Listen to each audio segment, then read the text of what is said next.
विविध समस्यांसाठी आज आपण अनोख्या पद्धतीने आंदोलन केलेलं आहे. काय सांगणार या ठिकाणी आपण बघता मागेच आपण जागृती केली, अधिकारी जागे झाले. आपल्या बातमीमुळे आपल्याला मी धन्यवाद देतो की हे पूल पडला, एक महिला आणि एक बाई वाचली ह्या पुलावरून पडता पडता. नगरपालिकेचे अधिकारी आले आणि आल्याने त्यांनी आमच्या डोळ्यावरचं पाणी पुसलं.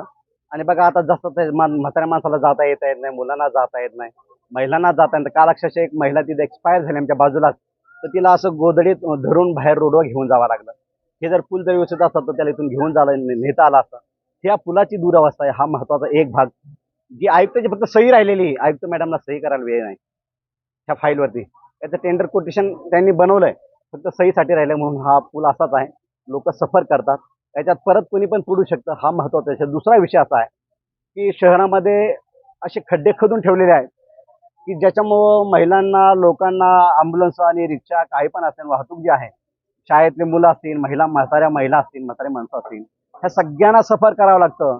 आणि सफर करून त्यांना चालता येत नाही, इजा होते. हे खड्डे आणि बुजले पाहिजे. ठेकेदार मस्त आपल्या आनंदात राहिले, त्यांना काही घेण्यात येणार नाही. ते ठेक्याला कोणी, त्या खड्ड्याला कोणी बघायला येणार नाही.